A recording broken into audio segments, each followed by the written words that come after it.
ஆடி வெள்ளிக்கிழமை வழிபாடு செஞ்சா என்னென்ன நமக்கு கிடைக்கும்?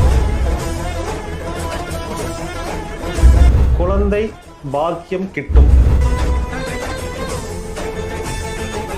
சுத்தம் பண்ணி ஒரே ஒரு அகல் விளக்க வெளியே நீங்க வச்சிருங்க.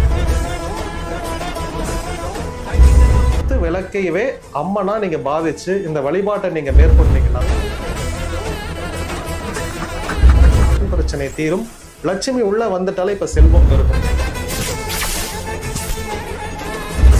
திருமணம் ஆகலங்கிறவங்களுக்கு சீக்கிரமா திருமணம் நடக்கும்.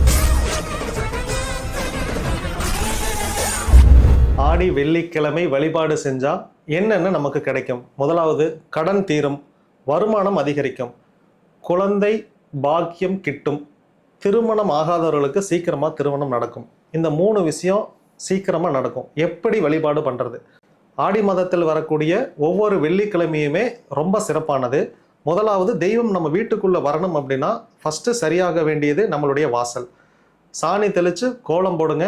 டைல்ஸ் வீடாக இருந்துச்சுன்னா சுத்தம் பண்ணி ஒரே ஒரு அகல் விளக்க வெளியே நீங்கள் வச்சிருங்க. நிலவுகால் 2 பக்கமும் ஒரு எலும்புச்சம்பளத்தை 2ஆ அறுத்து 3 கிராம்பு குத்தி வச்சு ஒரே ஒரு பச்சை கற்பூரம் சின்னது இதையே 2 பக்கமும் வச்சிருங்க. மா இலை தோரணம் கட்டுங்க. இல்லைன்னா வேப்பிலை தோரணமாக கட்டலாம். இல்லைன்னா 2 பக்கமும் 2 வேப்பிலை கொத்தை தொங்க விடுங்க. அது ரொம்ப நல்லது. வீட்டுக்குள்ள பூஜை ரூமை நல்லா அலங்கரிச்சு குத்து விளக்கு ஏத்துறது ரொம்ப நல்லது.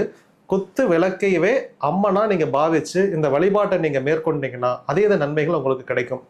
குத்து விளக்கு சுத்தியும் மல்லிகை பூ சுத்துங்க. மஞ்சள் குங்குமம் தொட்டு வச்சு அதை அலங்கரிச்சு வச்சுக்கோங்க. திரி தாமரை தண்டு திரி பயன்படுத்துங்க. விளக்குமே பித்தளை குத்து விளக்கா இருந்துச்சுன்னா ரொம்ப நல்லது. வசதி இல்லை அப்படின்னா மண் விளக்குலயே நீங்க அகல் விளக்கு தீபம் ஏத்திருங்க. நல்லெண்ணெய் ஊத்துங்க. வசதி இருக்கும் அப்படின்னா நெய் தீபம் யூஸ் பண்ணிக்கோங்க. அது ரொம்ப நல்லது. நெய் தீபத்திலேயே ஒரு 5 கற்கண்டுகளை உள்ள போட்டுருங்க. இப்போ தீபம் எரியும் போது நெய் சூடாகும். நெய் சூடாகி அந்த கற்கண்டு கரைய ஆரம்பிக்கும். இப்போ ஒரு ஸ்மெல் வரும். இந்த ஸ்மெல் மகாலட்சுமிக்கு ரொம்ப பிடிக்கும். மகாலட்சுமி நம்ம வீட்டுக்குள்ள வருவாங்க. இப்போ நம்ம கடன் பிரச்சனை தீரும். லட்சுமி உள்ள வந்துட்டாலே இப்போ செல்வம் பெருகும். அப்போ கடன் இல்லாத வாழ்க்கை உங்களுக்கு பரிபூரணமாக கிடைக்கும். 2வது, எனக்கு திருமணம் நடக்கணும் அப்படின்னா அம்மனையே நீங்கள் அந்த குத்து விளக்கா இமேஜின் பண்ணி பெண்கள் உங்களுக்கு நீங்களே ஒரு மஞ்சள் கயிறு கட்டிக்கலாம். ஒரு சின்ன மஞ்சள் கயிறு கட்டிட்டு இந்த வழிபாடு முடிகிற வரைக்கும் அதை நீங்கள் வச்சிருக்கலாம். அதன் பிறகு அதை நீங்கள் தெய்வத்துக்கே நீங்கள் சாத்திடுறது ரொம்ப நல்லது.